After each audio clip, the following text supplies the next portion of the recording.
Olá, eu sou a Letícia, psicóloga, e eu ajudo pessoas a atingir os seus 10, 20, 30 off.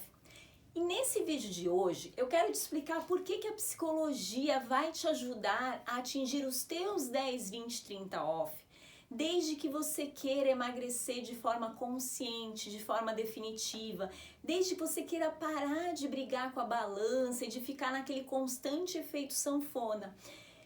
E para isso também é importante que você saiba como a mente pode ser atualizada nesse processo.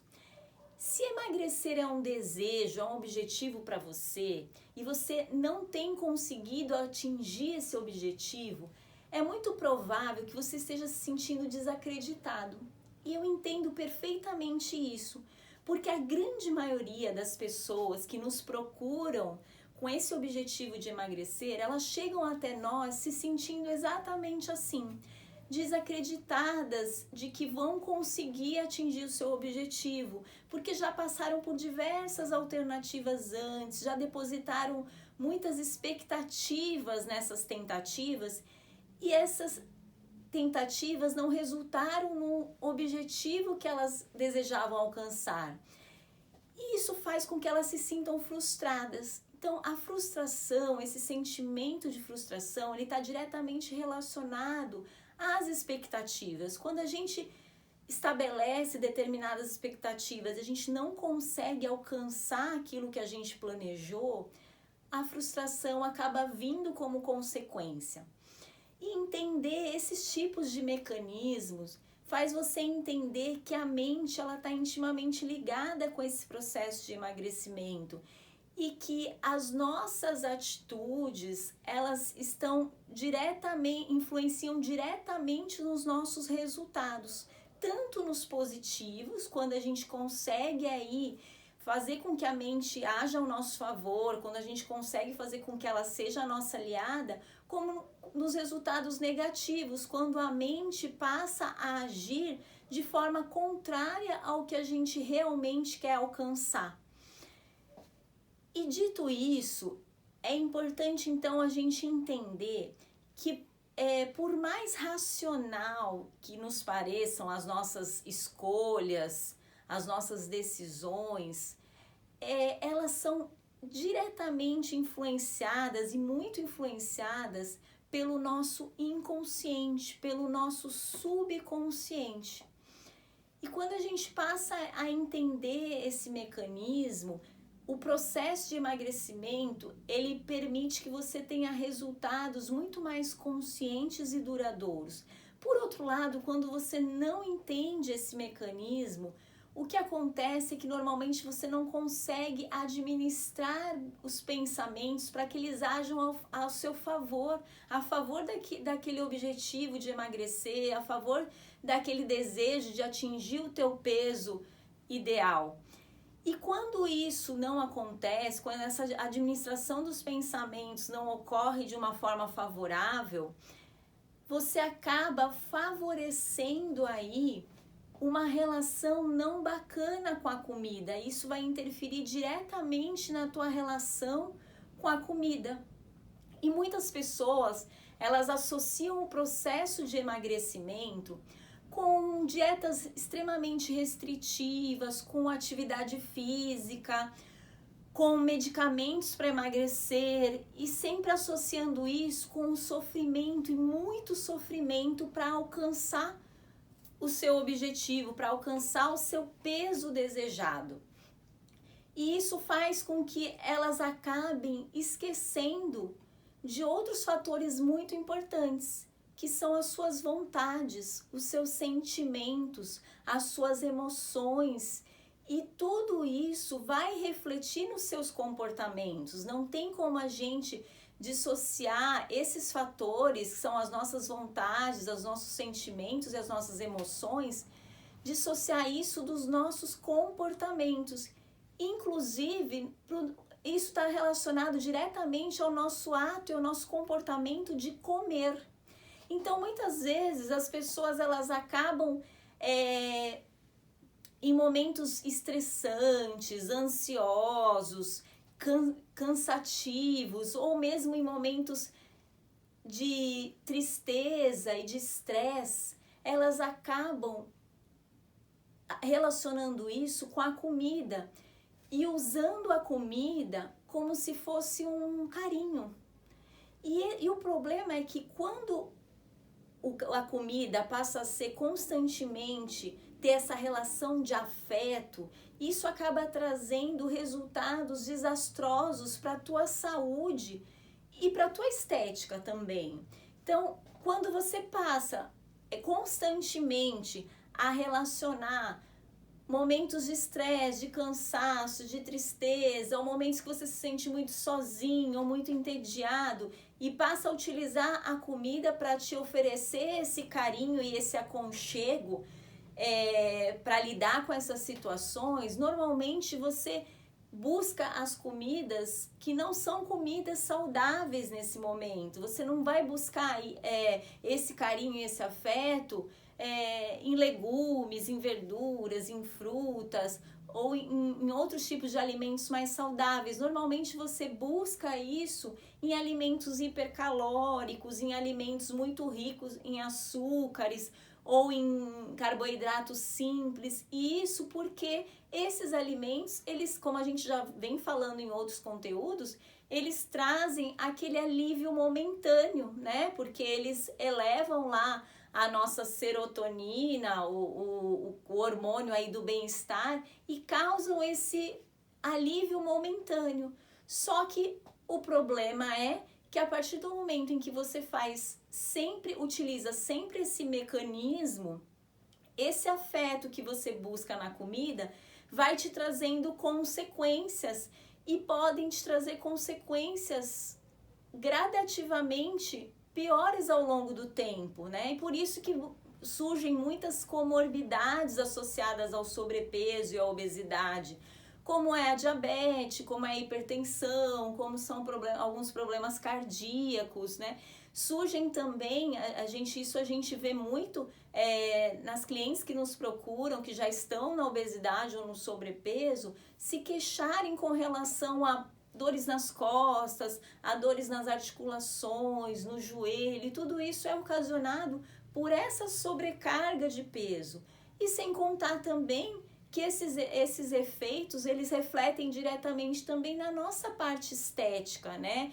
E fazem com que a pessoa ela comece a não se gostar tanto esteticamente, a querer se buscar uma melhora visualmente, se sentir mais bonita por conta desse processo em que ela passou a se alimentar de forma não bacana, né? E que fez com que isso ocasionasse o ganho de peso através dessa reação em cadeia aí dos sentimentos associados à nossa alimentação.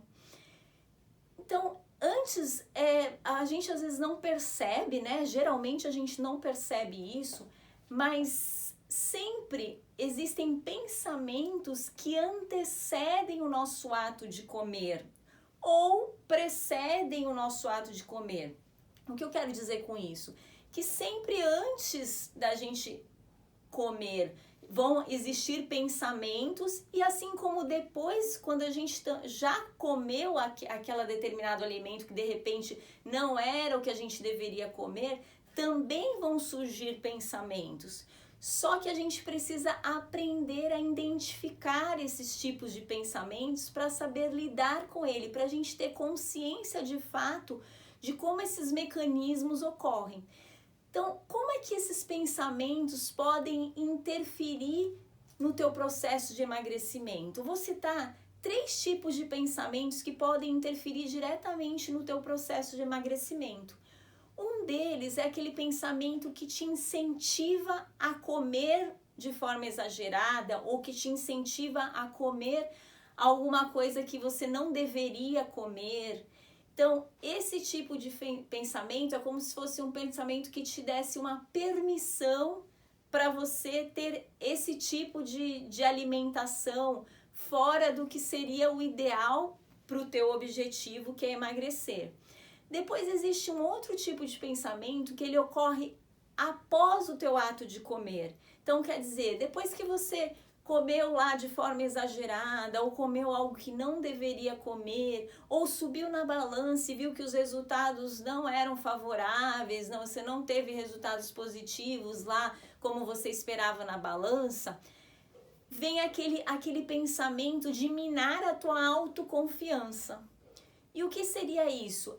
Através desse ato de comer de forma diferente do que você tinha se proposto, né? Que era algo mais para emagrecer, você precisaria evitar alguns alimentos, você precisaria não comer de forma exagerada para ver os resultados que você tanto deseja na balança, e aquilo não ocorreu, então os teus pensamentos passam a ser pensamentos que vão abalando a tua autoconfiança, vão fazendo você desacreditar de você achar que aquilo, realmente emagrecer não é para mim, realmente eu não vou ser capaz de alcançar o meu objetivo.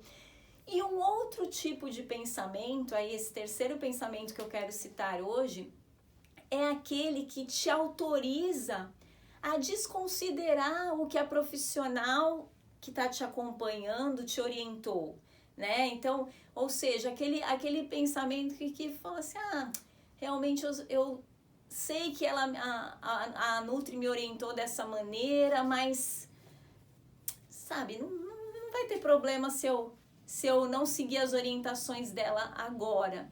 E de fato, não está tudo perdido se você em algum momento comer algo que não deveria, se você em algum momento der aquela pisada na jaca. Mas o problema é em que esses tipos de pensamentos, eles ocorram com muita frequência e que você não tenha o controle sobre eles, porque muitas vezes, na verdade, você nem se dá conta desse mecanismo. Então, é importante entender esses tipos de pensamentos para você aprender a identificar em que momentos eles ocorrem. E geralmente esses pensamentos, eles ocorrem quando existe algum estímulo ligado, né? Ou seja, quando existem situações que estimulam a ter esses pensamentos, como por exemplo, vamos supor que você esteja lá vendo uma receita de algum alimento super calórico, ou quando você vê um alimento que você gosta muito, mas que naquele processo você precisaria evitar comer, ou algum alimento que parece muito gostoso, são estímulos que podem desencadear esse tipo de pensamento. Mas vou me permitir, né, comer agora esses 3 pedaços de pizza. E aí, sabe quando aquele dia que você chega muito cansada do trabalho, foi um dia super cansativo, ou aquele dia que você se desentendeu, brigou com alguém, e você diz para você assim, hoje eu mereço, né? Então, começam a surgir esses tipos de pensamento, de permissão, de dizer, você está liberada a comer determinadas coisas que não estavam nos planos do teu programa alimentar e que não vão interferir no teu resultado. E aí, mais uma vez, eu repito, se você tem a consciência de que isso está acontecendo e você aprendeu a ter o controle sobre isso, ou para dizer, não, eu não vou, eu não acho que o meu dia cansativo seja um motivo para eu quebrar o meu processo de emagrecimento. E aí você conscientemente não sai por impulso tendo aquele determinado ato de comer aquilo. Por outro lado, você pode também dizer, não, tudo bem, eu vou comer, mas não quer dizer que a partir daí eu vou chutar o balde de vez. Eu vou comer aquilo e daí para frente eu vou continuar tudo que eu aprendi no meu processo de emagrecimento. Então, dito isso, eu quero deixar uma dica para vocês, uma dica prática, para que vocês consigam aí ajudar a que esses pensamentos não interfiram negativamente no teu resultado. Ou seja, que você... É uma dica para que você não deixe uma determinada situação servir de estímulo para favorecer esses tipos de pensamento. E essa dica que eu quero te dar é que você tire do teu alcance tudo aquilo que não vai contribuir para o teu emagrecimento. Então, sabe aqueles petiscos, aquelas comidinhas nada saudáveis que você costumava comer antes, durante a tarde ou mesmo nas madrugadas? Então, é importante que você tire isso do teu alcance, porque se você tiver no teu alcance, se você tiver com facilidade na tua casa, mesmo que esses tipos de alimentos vão prejudicar o teu objetivo, como o teu pensamento ainda está sendo trabalhado e ainda a mente ainda está lá gordinha, a tendência é que você mais cedo ou mais tarde vai cair na tentação de atacar esses alimentos. Então, por isso, não resista a tirar eles do teu alcance. E quando eu digo tirar do teu alcance, não quero dizer, não é esconder na tua casa. Porque por mais que você esconda na tua casa, aquilo vai ficar como se fosse algo proibido. E sabe aquela história de que o que é proibido é mais gostoso? Naquele momento em que se você estiver entediada, sozinha, cansada, estressada, ansiosa, você vai começar a procurar, porque tu sabe que ele tá lá. E aí você vai achar. Uma hora você vai achar. E quando você achar, a tendência é que você vai extravasar tudo aquilo que você está sentindo naquele alimento lá que estava escondidinho. Então, o ideal é que você não tenha ele de fácil acesso, porque se você quiser comer aquilo, você vai precisar ou fazer ou ir lá, sair de casa para comprar em algum lugar, e isso vai dar muito mais trabalho. E dessa forma, a tendência é que você vai consumir esse alimento com muito menos frequência do que antes.